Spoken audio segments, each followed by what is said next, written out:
Welcome to the Marketing B-Sides. I'm your host, Tom Hoopman, and this is the podcast where everyone is a marketer and no one is pretending to have it figured out. Kind of like me, because I haven't figured anything out at all. Today's guest is my man, Dean Turner. You may be saying, who's Dean Turner? What agency does he work for? What in-house marketing role does Dean Turner have? Neither, fools. Dean Turner is an influencer. He probably scoffed when he just heard that because he won't want to admit that he is an influencer. He begrudgingly admits it in this episode. I've pulled it out of him.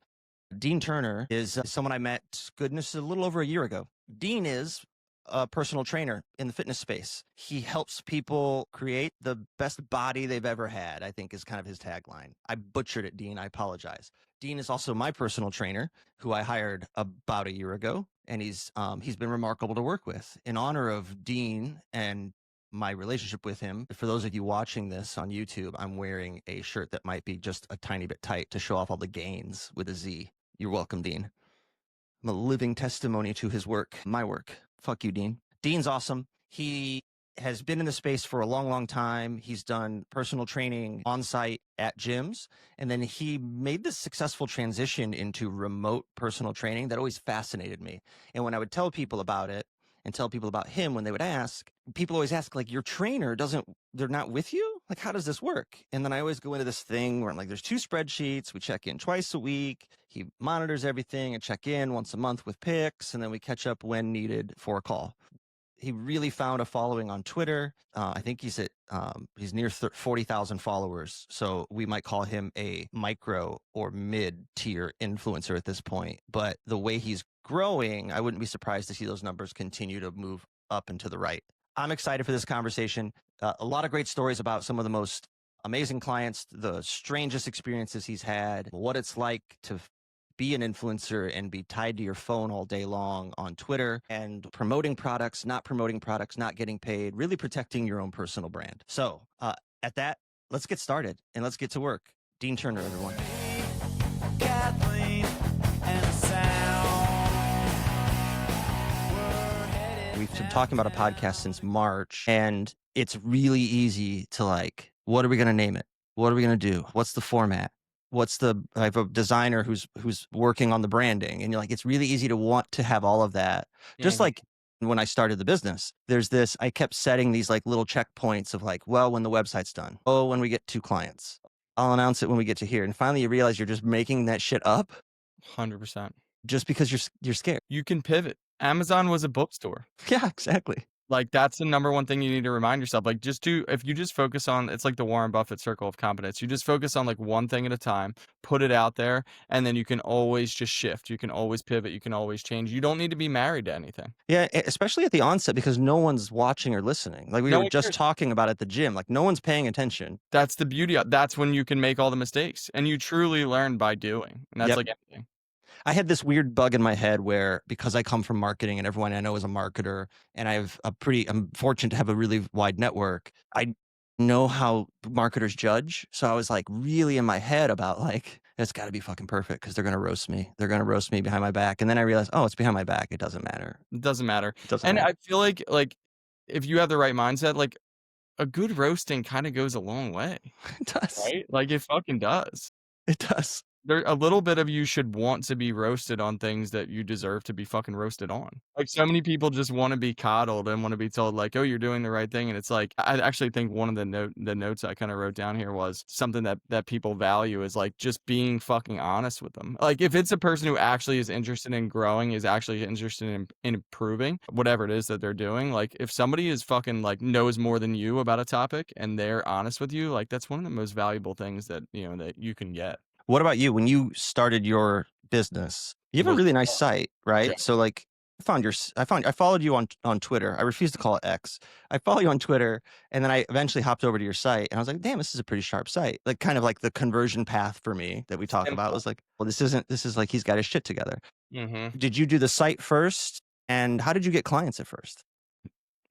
I did the site for the first time 7 years ago. So it was 2018, actually. I'd just gotten out of school. The plan was always to transition to online remote work, like full time, right? But obviously the big thing there is one, competency, and then two, lead generation, right? Yeah. I had neither of the 2 figured out at first, as one would expect, right? Mhm. So, the easiest thing you can do, obviously, is just, like, brick and mortar, personal training in person. As long as you have a certification and you're not, like, a complete shithead, they're probably gonna hire you, right? So I get hired, like, a For a couple gym or, like, on yourself? brick and mortar gym, couple days out of college, right? At simultaneous. So I was doing both things simultaneous. The remote work, which is all me, never had anybody but me, right, involved. But as far as getting off the ground, it was pretty much like getting clients, getting results, learning the training business. It was brick and mortar. Started training commercial at a retro fitness in 2018, which I don't even know if they're in your area. They're not really around Never anymore. heard of them. Yeah. COVID wiped them out. They were like an LA Fitness, which is obviously like kind of Mhm. nationwide or whatever. But they got wiped out by COVID by and large. The rent was too high, the overhead was too high, and they just had to eat the cost for a while, and they just got smoked. But anyway, so I start there and I start working on the site, right? And I'm just like, I need to build a fucking website, right? If I'm gonna have any kind of online presence, and obviously do that in tandem with social media where you can market yourself, generate a following, lead generate and whatnot.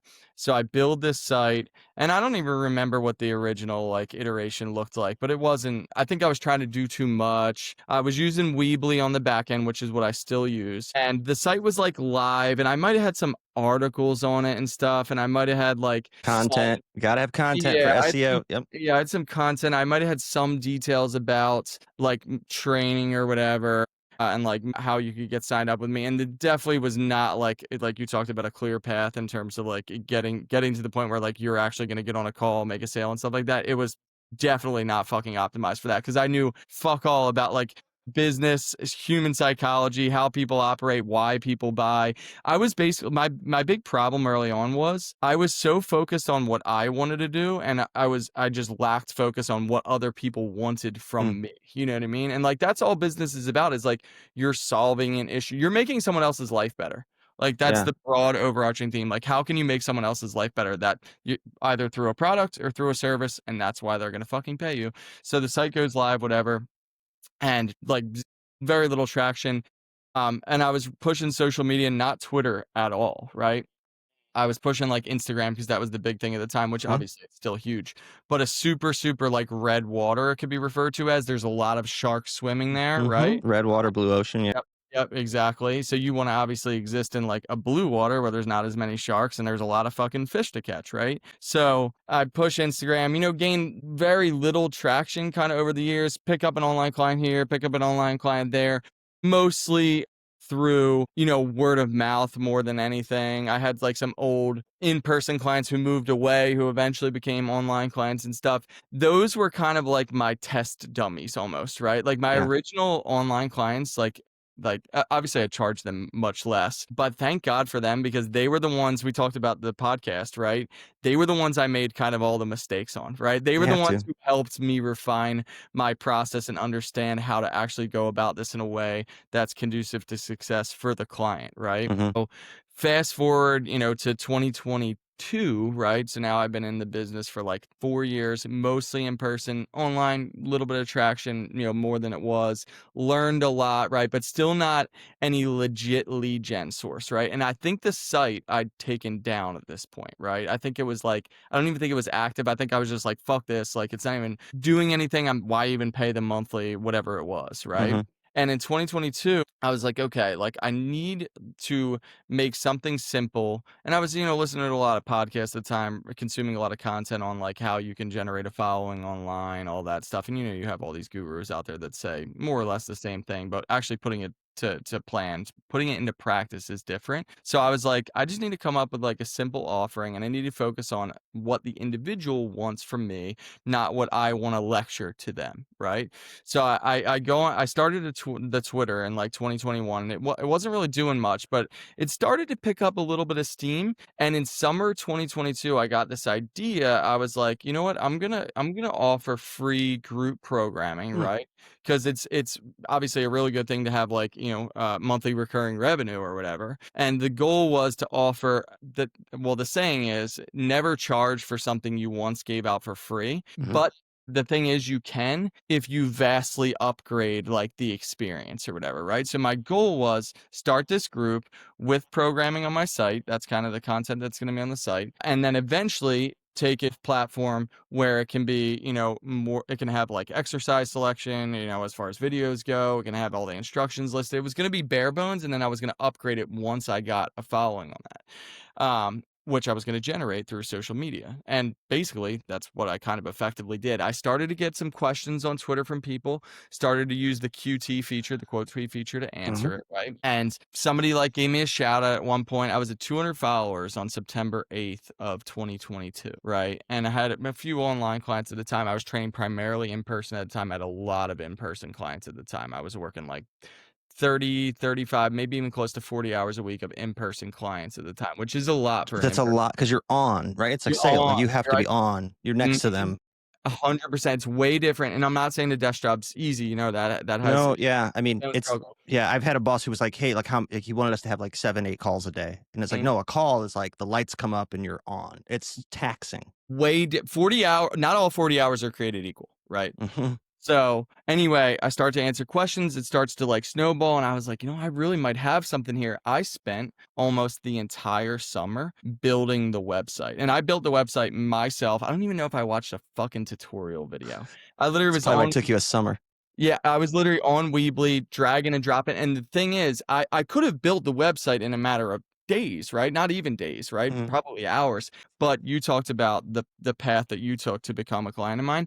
I kept changing it. Every little I know don't let perfection be the enemy of completion, but I was basically like I was for the first time in my life, I think I was thinking of it from the consumer's vantage point, right? And I was literally like, how can I the question that I kept going back to was, how can I make it so that it's as easy as possible for this person to commit to me, right? To pay me money. That's ultimately the goal, right? Not that I'm just trying to siphon money from people, but my bet was if I can get you to give me money, you're locked in, you become a client, and then I can focus on getting you the results you want, which at that point, I was pretty confident I kind of knew what I was doing on a Yeah. table results front, right? Site goes live again, and I've tinkered with it a few times, but basically I tried to make it super bare bones. It's literally a black and white site. Yep, Like I it's saw. black. I think the only colors are black, white, gray, except for on the training plans page. I differentiate blue and pink because it's men's and women's, right? Yep. Make it very easy. But most of the site is literally black and white. It's a very clear funnel. Like you go on and it's like, hey, click here for coaching, click here for workout programs, right? Simple fucking as. It's like it's just making it a very narrow decision tree for you. Because if I give you a million choices, like Baskin Robbins, you're just gonna look at it and you're gonna be like, I don't even know what fucking ice cream I want. Walk the fuck out. Whereas if I give you a chocolate or vanilla, pick which one you like, buy it, enjoy the ice Mhm. cream, and be on your way and come right back. So that's the site goes live with the free programming at the time, which was for group, and then just the only two offers were that, and then the coaching, which was the paid option, right? And it just started fucking scaling in tandem with Twitter, right? Because I'm getting more and more questions. I'm building more and more of a presence, kind of establishing authority presence, so to speak. I would answer questions, I would corroborate it with like, whether it was research or whether it was some kind of anecdote or multiple anecdotes or whatever, or data from clients or whatever.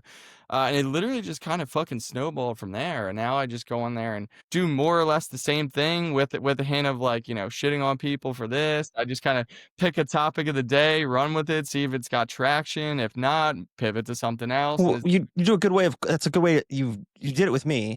mhm. Yeah, I mean, spoiler alert, I'm a client of yours. I'll probably say that in the intro, but you shit on bad advice and advice you don't agree with, and because there's so much of it. And I think that's the angle you found was like there's the red ocean is full of dipshit sharks Mhm. who are just pulling people in left and right. And I think it's a good way of qualifying your clients as well, because when I was like, Amy, I'm going to reach out to this guy because I agree with all of this, right? It's a little bit intuitive, right? So I mean, you're up to 40,000 followers now on Right Twitter around. Yeah. Now I haven't hit and it yet. 39.6. You 30, jumped the gun. 39.6, Don't count your chickens. and it's continuing to grow. I mean, at this point, do you consider yourself an influencer? So, sadly, yes. The whole thing is this, right? So, it's such a cringy term, right? And I went back and forth on this and I was like, am I an influencer? Am I not an influencer? Whatever. I think when the Ninja Creamy posts really started to pop off was when I I was really like, "Wow, I have a lot of influence over people," because I was getting and I'm not sponsored by Shark Ninja, nothing like that, right? I literally just bought the freaking Creamy, um, which has a funny backstory that I'll have to tell you It's an in ice cream maker, by the way, for private. those Yeah, the uninitiated. the Creamies are legendary. So I buy the Creamy, I start using it, and I just start talking it up. I was like, "This is a great freaking product, like, I gotta let people know about this," and I was not the first person to buy it or let people know about it or whatever, but when I did, the one post went, like, super viral. I think it did, like, 970K views, like, almost 1,000,000 or whatever, and it got a Phew. 100, it might have been in the thousands of replies. I don't even remember. It was almost a year ago, and I was getting messages, like, replies and DMs, direct messages, from people left and right, and they're like, "Dude, I bought the Creamy 'cause of you. Dude, I bought the Creamy 'cause of you. Dude, I bought the Creamy 'cause of you," and I was like, "Damn, like, I'm literally just putting my stamp on this, and people are just doing it." So in the most literal sense of the word, yeah, I suppose I am an influencer. Everybody influences other individuals around them to a degree, right? I suppose it's just a spectrum, and once you Yeah. cross kind of a certain threshold, you could be considered that. So, unfortunately, because of how cringy the term is, I suppose I am.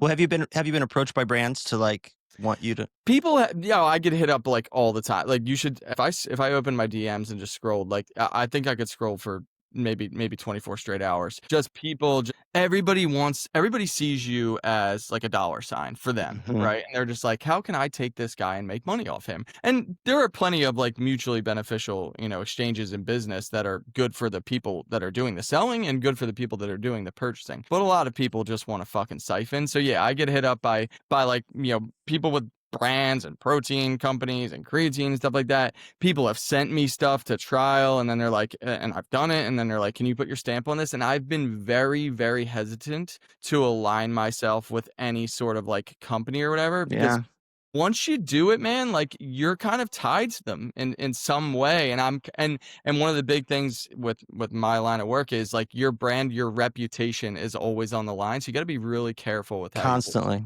Mhm. Totally. I mean, it's, if anything, I've noticed because I even asked you at one point through text, like, if you were working with any brands, because if anything, you predominantly say all the time, "I do not work with Ninja, and I do not work with, VersaGrips, and I Mhm. don't like, this is just a good product," because you have to protect your brand at that point and be really upfront because it's a cynical society that all automatically assumes like, oh, this asshole gets money from them to say that. 100%. Like, it calls into question your credibility. And there's zero doubt that I've probably left dollars on the table in not aligning myself with a brand or multiple brands, whether it's Protein or Ninja or Versa or whoever the hell it is. But honestly, man, I'm just focused on the bigger picture anyway. My goal is literally just to help people achieve their best body and make money along the way. Like, it's very, very simple, very narrow for focus. So I just kind of No, orient. your bio on Twitter is pretty much that. Like, Mhm. it's the first half of that. Just help people get their best body. Get your best body, make money. That's it. It works, right? And Simple. it's interesting because you do something very different from my personal experience when I mention you. And people like it breaks their brains a minute. They're like, so how do you wait? You have a trainer, but you don't like work out with them? How does that work? I don't know how many times I did it today at lunch. I was with a couple team members and I was like, yeah, so there's two spreadsheets and one is my data and the other is the sessions, Wednesday morning, Sunday morning. And they're like, where did you get that idea to do like this? Like, cause you've kind of mastered the art of the virtual trainer. It just kinda happened, I guess. I don't I start it all so I've always thought of, succeeding with exercise as being kind of a twofold type project, right? It's always training, it's always diet. And you get the people who are like, "Oh, it's 80% diet and 20% training," or, throw some random number at it. Look, both are fucking important, right? So I was like, I need to have a way to quantify, and I'm kind of a numbers guy, right? I need to have a Mhm. way to quantify, not that the qualitatives don't matter, because they do, but I usually pick that up in communication, right? I need to find a way to quantify how they're doing from a training standpoint and how they're doing from a nutrition, a diet standpoint. And I think it just kind of spawned over time. Initially, my early online clients, I was doing something similar, but dude, I was doing it through like email. It was like Oh god. I'm like sending like you're like downloading Excel spreadsheets and Word docs and like sending them back and forth. Total freaking mess. And then somewhere along the way, I just kind of found out about Sheets. Like, you can like you sent me the text message yesterday. Like, here he comes. I'm I on could the. see I went in to update my info and you Yep. were already in there because I knew it Mhm. was 8:20. He's coming. He's coming. There you go. So I just found out about Sheets and I was like, this kind of works. And I think I did some sheets, like, pretty early on that were absolutely atrocious, and one of the things that I did do when I was building in tandem with building the website back, a number of summers back, I built a lot of these sheets, which I now use as, like, base templates. Like, I've never given the same sheet out to a client Yeah. twice. It's a pitch for us. Yeah. I'll use it kind of as a base template, and I'm like, okay, what are the specifics that I need to tweak for this individual client here? And it's kind of one of those things where like it's almost like an ounce of prevention is worth a pound of cure type deal. I took so much time. Like even so, one of my client sheets that I use on the back end that nobody ever sees is a client sheet which has everyone's name, it has notes about them, stuff like that. Like these things took me days and days and days to do, but now they might have taken me an initial 20 hours or 30 hours, but the level of efficiency that I can now operate with because I have them at my disposal, it's like borderline unrivaled. So it's one of those things where like I kind of didn't have this genius plan. I kind of just like fell into it and Feeling figured right. out as I went just by making mistakes and then thinking, "Hey, how could I do this better? How can I improve?" Yeah. So most of your clients, you work with a lot of executives, busy executives, family. Like, is there like a demo that's like your like ideal client profile? No, no. I'd say if I had to give like a term, I like people that are self-starters. That's the big thing, right? You talked about a minute ago there, the people who they can't fathom you. Well, what do you mean you don't see the trainer, right? For a lot of people, this setup flat out won't work because they need to have an appointment to Fucking show up no to. way. Yep, and God, they're not gonna do it otherwise. So I'd that's say the crazy. self-starter. Yep, it's crazy. The self-starter is kind of my ideal client. If you're that, I don't care if you're an exec, I don't care if you're homeless, I don't care if you got Yeah. kids, no kids, wife, whatever, it doesn't matter to me. Most of the people I deal with are pretty responsible professionals. They go about their business. They're not going to have much of an issue, getting in the sessions that, themselves. They don't need to have somebody to show up to. They need to have somebody to report back to, and they need to have a clear and concise plan to follow, and they need to know whether or not they're seeing actual progress. Yeah. So they like to assess. Yeah. The sheets. I mean, you need someone who kind of gets as equally addicted to the sheets as you do, which I 100%. think everyone probably does who works with you because you're like pouring over them. The people who Probably too much so because there's times where you back me off and you're like, dude, don't sweat that. percent. Yeah. I'm so focused on the long-term trend of the sheets, and then I kinda have, like, 2 client archetypes. The people who literally don't give a fuck about the sheets and completely disregard them and never see any progress, right? And then the people who are hyper obsessed with the sheets, and I need to tell them, "Hey, pull the reins back. Let's focus on the long term here. Don't worry about that single day's weigh-in or whatever, or that single Yeah. workout that wasn't the greatest in the world that can easily be explained away because you had a long, stressful day at work or whatever." Yeah. So along those lines, because I'm sure you've had bad client experiences when you trained in person, which is probably totally different than like the worst training session or client experience you've had working in your current model. What's the one that like still sticks with you because it went so sideways in like a memorable way? Okay, so I had this is a remote client, right? And this is actually somewhat recent. Good. I'm glad you used a remote client and not someone who was like in person because that's a cop out. Yes. So the remote one, this was a wild one. So I had this client, I'm not gonna say his name, right? Let's just call him Joe, right? Generic name. That's not his actual Okay. name. And Joe was legitimately crushing it, right? Like when I say crushing it, like probably one of the most successful clients, at least in terms of his trajectory that I had. So he signed up, he paid me for 6 months, right? Yeah, if I Hmm. remember correctly, he paid outright. I don't think he was paying month to month. And so he pays me for 6 months. Week one, does all his workouts, logs everything, going great, right? Week two, same thing. Week three, all the way through like week 18, right? He's sending me progress pictures, right? He's filling out these sheets. Like he didn't miss a single like rep logged, right? And his weight he was somebody who was running a calorie deficit. He was cutting, right? He was losing, Hmm. just focusing on losing body weight, body fat. And I can't remember what his weight started at. I think he was like 175. And he was down across those 18 weeks to like high 150s, maybe mid Hmm. 150s. So he was like losing like a pound a week. Like this dude was killing it. Not only that, his training performance was staggeringly good. So like when I would compare like his week one to his week four, and then his week four to his week eight, and his week eight to his week 12, his strength had probably improved, on average 50%, On a cut. which is wild. And he wasn't like detrained prior, not like a guy who like hadn't trained at all. Like he was coming to me with a decent resistance training background, whatever. So he's crushing it, all's going well. And then all of a sudden, the holidays roll around, right? Oh, And no. he kinda falls off in his sheets, but he told me, "Oh, he was out of town or whatever," and I was like, "No problem." I figured it was kind of a one-off type deal because he had been so dialed in before. Yeah, and Then every client probably does that, like, they have holidays, they have to travel, they have Mhm. something comes up. You expect the ones that are dialed in, though, to at least be, like, the regular degree of communicative that they are, right? Yeah. He was getting more and more like, he was just starting to get spotty, like, he missed a check-in, and then he, like, hit one, then he, like, missed 2, and I was like, "Alright, this is getting a little weird." All of a sudden, bro just goes ghost, like, full ghost, and to this day, I have never heard from him again. He's just gone. Go on.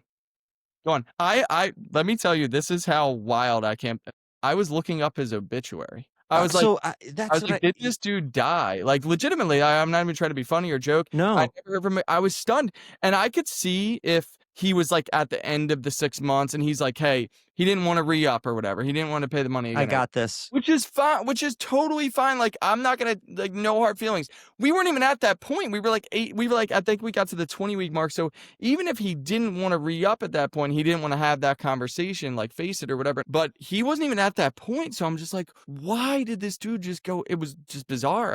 I still can't believe it given how well he was doing. He's just gone. Well, that's the thing. Usually you probably have a lot of people who in a moment of clarity sign up and they're ready to go. Mhm, They might get a week or 2 in mhm, and they're like, "Fuck, this is hard. I'm done. mhm. Yep. I can't do this. I don't think I can do this." And then they either own it and they're like, "Yeah, I'm good. Not for me." Or they just ghost. But to do it for He was crushing it. I thought you were going to tell me fuck, I thought you were gonna tell me that he was lying, but then you said he was sending progress pics Yep. regularly. I thought you were gonna tell me, like, he, like, said he, like, was gonna send progress pics and he was, like, systematically, like, pyramid scheming his metrics, and then he actually sent pictures and he was, like, fatter or something, like, I've never had that happen, but I have whenever you do get a lot of liars. Whenever you get the liars, you never get the pictures. Never. it's really, really fascinating because every time I can't hit a workout or I miss, I in the back of my head, I'm like, "Ah, just fill it in." Like, he's not watching, and then you're like, what's the point?" Like, I think what happens is people think, "Shit, Dean's gonna be mad," and you're not the kind of person who's ever like, "Hey, fuckhead." You're just like, "Hey, man, it's your dime. Like, we'll get it next week." Very positive. That's what I like about you. With you, that is something that I've had to find a balance of, right? You have to this is physiology, but it's psychology, right? Big psychological Mhm. component. Some people do respond well to harsher, sharper criticism, and some people respond better to encouragement. I usually err on the side of encouragement, and once I get to know the client better and better, I know how to communicate with them better and better and get them to do what it is that they need to do. Interesting. So, I was gonna ask you this about leaders and consultants, but clients that can you tell a client who's gonna do really well pretty much out of the gates? Oh, there have been people who have shocked me in either direction. Like I can think of one of my most like because you get on the call with this person and I'll talk with them for 45 minutes, hour 15, and you're not supposed to judge a book by its cover, but everybody's judging a book by its cover, Yeah. right? That's kind of how it It's goes. a dual interview. Mhm. And I really don't do a whole lot of in my head, like, this person is gonna be a flop or this person isn't. But there have been some people where I just get off the call and I just think to myself, like, this person's they sound like they're gonna do really well, right? And then they don't. And then the other people, who they're like seem kind of downtrodden, they're like non-committal, and you're like, man, I can't even imagine this person's gonna sign up. All of a sudden they pay you in full and you're like, are they gonna do that well? And then they just freaking blow it out of the park. Like some of my Yeah. most successful clients, like I would have never thought this guy, I would have thought, hey, maybe he's gonna do reasonably well. Absolute freaking killers. And you do find it out somewhat early on though. Like the success rate of people who fill in their sheets like fully and completely early on, you're like, yeah, I got a good one here. Like you're 6 weeks in and you're like, hasn't missed a lift. They filled everything out. They've sent me progress pics again. They're already moving in the right direction. I'm like, dude, this person's gonna be a freaking killer. But it's very, very hard to tell right off the rip. I'd say this when somebody comes to me and they tell me that they have some sort of definitive, hyper specific goal with a like rigid timeline attached to it, they almost always flop. And when they tell me that they're like reorienting their entire life to focus on this, they in tandem with what I just said, because those are usually the same types, they almost always flop. It's usually the people who are a little bit more apprehensive and do understand that they need more of a lifestyle change that Yeah. tend to succeed. Like, people, it's like the little New Year's resolution people. Yes. People who are like, tomorrow I'm going to do this. And it's like, it's not that big of a deal. Like, you just Just do a little just bit at start a time. today.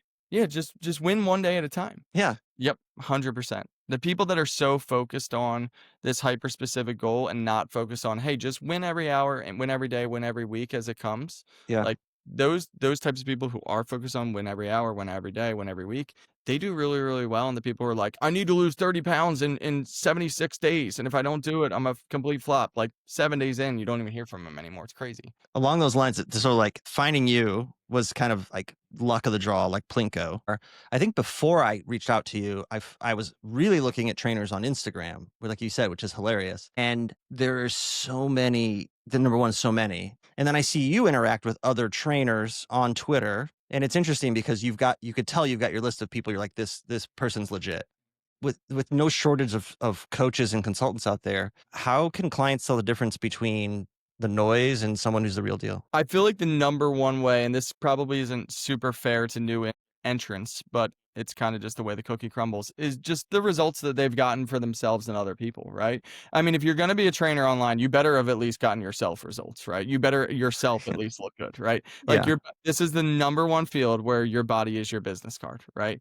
And then the results that you can show you've gotten other people, like, so funny enough, I actually just added a results tab on my website, and the only reason I didn't do it before is because I was totally lazy about it, and that's why I posted so many, which you're on, by the way. But somebody that shows that they've gotten results for themselves, shows that they've gotten results for others, is pretty well spoken. They say things that are, like, intuitive. They don't seem to be overly scammy, you know what I mean? Like, "Do this one weird trick in order to get X result." It's like, a lot of the reason that I think you were attracted to me as a trainer, and a lot of people are, is because, like I touched on earlier, a lot of the things I say kind of just make sense. They're kind of intuitive when you really sit back and think about it. And I throw a lot of hard truths out there, a lot of sobering truths where I'm like, people will, I'll put up like the picture of the glass getting filled with water, and it says like burn more calories than you consume, right? Get a tall glass of that and you lose weight. Nobody wants to accept that. So when people, but most people tend to know it's kind of reality.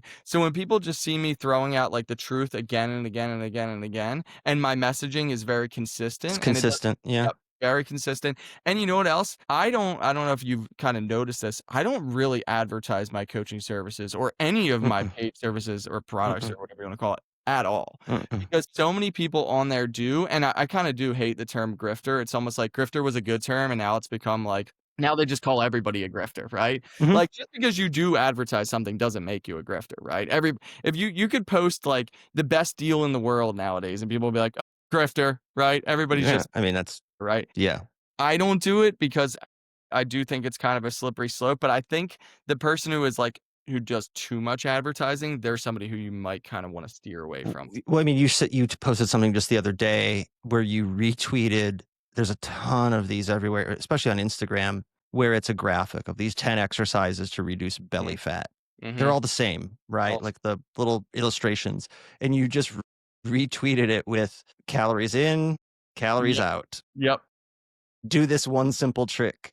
And it's like, yeah, it's kind of how it works. Yep, 100%. I think that's a great part of the vetting process because it is very, very difficult, to figure out who is legit and who's not. And I think part of the vetting process, honestly, is just time. You need to follow someone and you need to follow them for an extended period of time. A lot of my clients, right, present clients or even past clients, they followed me for a long period of time before they actually got on a phone, before they filled out a questionnaire and got on a phone call with me. I cannot tell you how many people, probably the vast majority, have said to me, and I don't really ask it on the phone.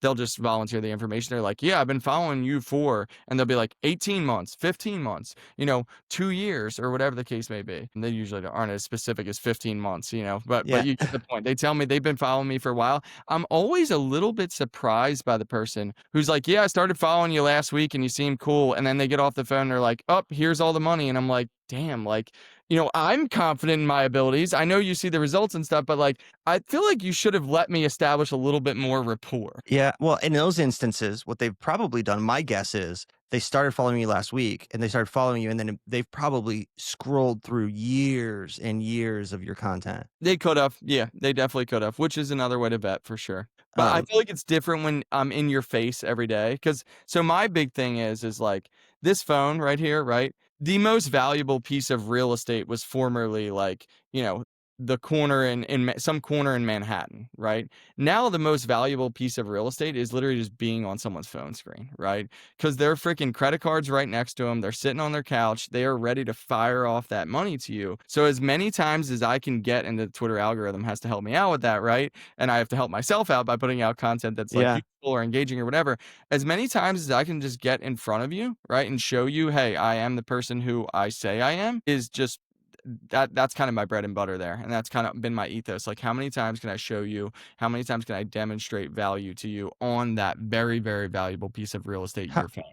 I mean, I struggle with this with like LinkedIn posts, right? How do you come up with so much? Like, and it has to be a grind. Like, you're It's all day, every day. all day, every day. It's a grind. So I kind of have a couple different ways that I go about it. I think the way that you kind of curate your social media feed matters because you're going to be able to generate ideas off of what other people are talking about, right? Mhm. I'm a huge advanced search my own content guy. So what I will do is, and I've only been able to start doing this recently, right? What I'll do is, I don't know if you've ever used the advanced search feature on Twitter, but I only ever use it on my laptop. So I'll literally sit down in my office, right?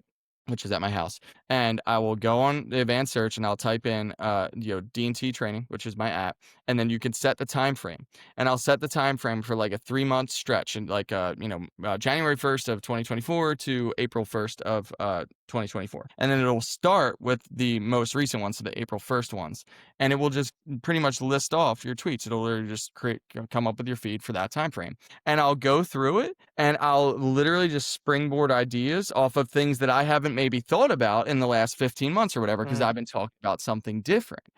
And I'll do it with some other people's feeds too. I mostly do it with my own, and I'll never steal content. Like I've literally never. I'll steal my own content. I steal my own content all the time. yeah, I love when I say something and I'm like, damn. I'm like, I said that. I'm like that that's pretty sounds good. That was pretty good. I should use kinda that good. again. Like, that's me. It's almost like a different version of you, right? I'll Yeah. steal my own content. I never ever steal anyone else's content. I've never done it.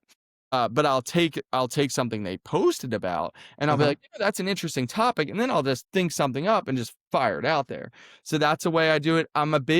I'll listen to a podcast just on, something fitness oriented, Yeah. and then inevitably some other coach will mention something, right? Or some competitor, some bodybuilding competitor or whatever will mention something if they're like a guest, and I'll be like, that's a topic of interest, and I'll come up with a tweet about it or whatever.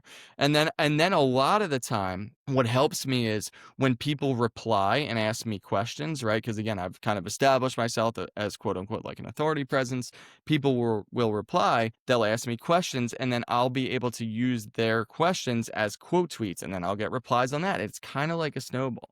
So when you get enough buzz, when you get enough engagement, and when you've posted enough tweets, it kind of has become easier in a way. Early on, I think it was just like white knuckle this shit, just like come up with something that seems interesting, throw it out there. And the other thing is, you can never be afraid to flop. Never be afraid to flop. Like I Yeah. some tweets where I'm like, "Oh, this seems pretty good," and it was a total freaking dud. And other ones I put up and I'm like, "Yeah, this doesn't even seem that good," but for whatever reason, it caught traction. Maybe it was the time of day, maybe it was because it was actually interesting.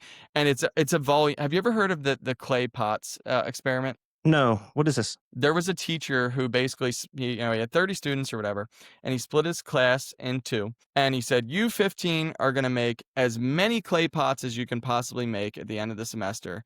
And or throughout the semester, right? And you will be judged on how many clay pots you make, okay? And then the other group was you're going to make one clay pot and you will be judged on the quality of that one clay pot.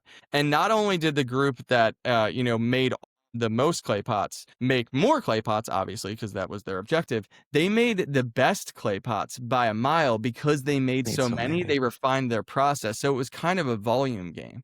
Mhm. Actually, I took that story from Hormozy, who produces like a ton of content, Alex Hormozy. But that story stuck with me, and I was like, sometimes, man, it's literally just like 1,000 bullets just shoot the bullets, shoot the bullets, shoot the bullets. And inevitably something's gonna stick, and then you're gonna learn from that, and you're gonna be able to do it again, do it again, do it again. I think so many people are focused on, I gotta put something up that is super, super hard hitting, and it's like, well, you're only gonna take one opportunity a day. How about you? I literally put alarms on my phone every hour, usually starting at 9:35 to 9:40 until 9:35 to 9:40 at night. So pretty much 12, 13 times a day to rip a tweet. And I will rip a tweet pretty much almost every time the alarm goes off. If you check my feed, it's usually 8 to 10 plus a day, and that's not including any replies. So it's a volume game. That's fascinating. So, you talk to other trainers online. There's a lot of other trainers in the space. What do you think, like the one or two things that great trainers or leaders have in common? I think they lead by example. I think that that's kind of the number one thing. You got to prove that you yourself walk the walk. Otherwise, you really can't expect, anybody else to do it. If you think about, so I kind of think about Tom Brady, right? A lot of people, or like Kobe Bryant, they, two of the greatest competitors ever. They would be at the gym before the guys who were trying to, make the team, right? And they'd leave after the guys that were trying to make the team. And it's like, how's that make sense? This guy that's making all this money, right? He could retire right now, go live on a boat, right? Do nothing for the rest of his life. How is he outworking the guy who should be the hungriest guy because he's trying to make the freaking team? He is proving to you, he is showing you that he is never going to ask you to do anything that he himself is not willing to do. I Mhm. really think that that is kind of the number one thing is, being able to show, demonstrate to your clients that, you are the person you say you are and you are willing to do all the things that you ask of them. I think another thing is like being a good listener, being consistent with your clients. How many times have I missed a check-in with you? You know what I mean? Never. It doesn't Yeah. it doesn't happen. Like, I even tell people on like initial calls, I'm like, yeah, if you don't hear from me on like Wednesday or Sunday, unless I like tell you like, oh, I'm on a vacation or something, like this one And off. you still check in on a vacation. Yeah, I'll That's all still right. do that. I'll literally be like, I'll tell people on initial calls, I'll be like, if you don't hear from me on a Wednesday or Sunday, like maybe call the local police around It's a me. wellness check. I may need a wellness check. I may be dead because it just doesn't happen. You've got to be consistent. You check in on everybody every Wednesday and Sunday. Damn straight. I've even had people who, speaking of bad client experiences, people who paid me for 6 months, right? And 2 months in, they stopped answering me, and I've texted them every single solitary Wednesday and Sunday, even without a response. Like, I could scroll through messages where they were texting, like, You're 30. just, you're basically, you paid, you're going to get. You're gonna get me. I mean, the thing is like, That's nobody's gonna crazy. come back to me at the end of the 6 months and say, "You did not deliver on what you promised you would deliver on." Yeah, I'm sure you've had people who've come back and said like, "Hey, I want my money back." And you're like, "Well, you ghosted me 2 months in." Never. Never. I have never been asked for a refund from a client, from a one-on-one client that I can remember ever. I was asked for a refund on a ready-made plan this one time. I had this one woman ask me for one back, and she was very, very nice, actually. And I explained, and she basically didn't really ask for it back. She kind of asked me for like an explanation on why it was marketed the way it was. And I recorded a screen record video for her that was like kind of lengthy. And I was like, hey, here, I took her email like piece by piece, and I was like, hey, here is why it was listed as that. Here's my logic. And she responded and was like blown away. And she's like, wow, I did not expect you to come back with like this much detail. She's like, I understand why it's laid out the way it was. I'm happy with my purchase. I will let you know like how things go down the road. And she was very, very nice about it. That's the only time ever. And it was like a quasi refund request. Yeah. Because you're a bit of a type A. Yeah. Didn't know if you knew that. And type A's get along with type A's because you cover your bases. I think I morphed into that. I used to be like a type Z, do nothing. Well, you're getting older, is what that Yeah. means, my friend. I'll leave with this. So you're obviously still taking clients. Mhm. And you have a ton of clients. Have you ever considered like how to scale without just being you, or is the beauty of what you do the fact that it's just you? Every business grows the constraint of every business is the founder, right? Literally, I'm the impediment, right? I'm the one blocking me from scaling. But here's the thing, right? So have I ever thought about it? It's like not the number one thing I think about. It's the number one like ongoing future thing I think about, right? Mhm. Because I like helping people, right? But if I could, I suppose I'd like to help in an even bigger way.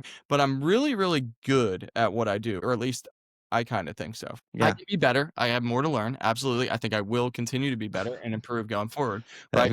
That's the answer I would expect from you, but Right. I I'm plenty good to be, proficient, competent, whatever. So I'm kind of like in between a rock and a hard place where I'm like, I feel like I'm very competent at what I do, and I feel like just stick. It's a conundrum. It's like, do you stick with the thing that you are very, very good at, or do you put the thing that you're very, very good at on the back burner a little bit? Not that I won't give my clients any less attention, but maybe stop taking as many on to focus on some other side project that will help you scale, so to speak. So I've thought of it, and right now, I think my current goal is pretty much to scale my one-on-one capacity to the point where, like, I feel like I'm legitimately capped.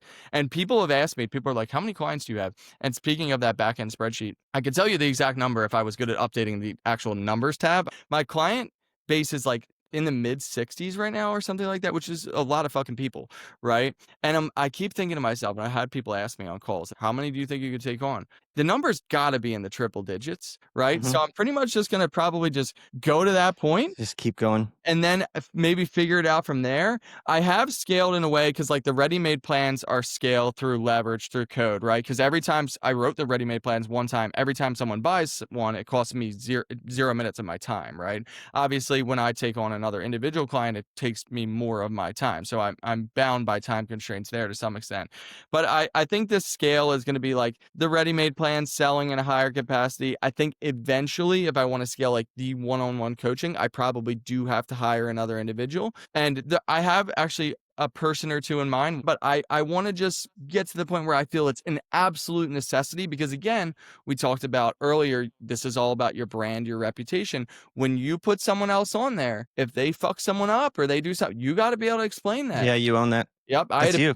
you got to own that. I had a bad experience with Dean Turner training. Well, you didn't have a bad experience with Dean himself. You had a bad experience with one of Dean's coaches, but hey, that falls back on me. So Especially when you name it Dean Turner Training. 100% it's not like Apex training or something like that. Have you thought about, I mean, this just came to mind, like having, like hiring someone to help manage socials or like having someone build a platform for the data, right? To like you sell a dashboard versus the sheets. Yes, and I think those are all things that, like, may behoove me to do, and I just kinda haven't done them because the way that I do it now just is kinda working so Yeah. well, you know what I mean? It's kind so I liken it to this, right?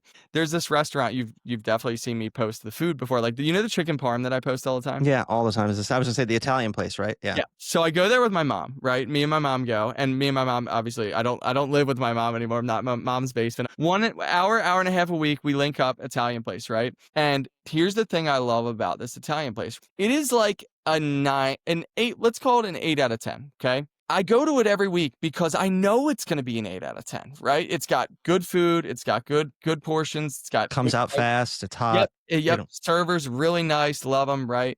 Now, I could try somewhere else, and it might be a 10 out of 10, right? But it also might be a 2 out of 10, and I just got burned, right? So the way that I'm currently doing it, I would put it it's, like, kind of akin to the Italian place. It's really, really freaking good, and, like, I could reach out and eventually I probably will improve it, right? And maybe change the offering or whatever. But for me right now, it's not super worth the leap, which is why I haven't made it. Yeah. I mean, scale when you're ready and scale the way you want to scale. Mhm. 100%.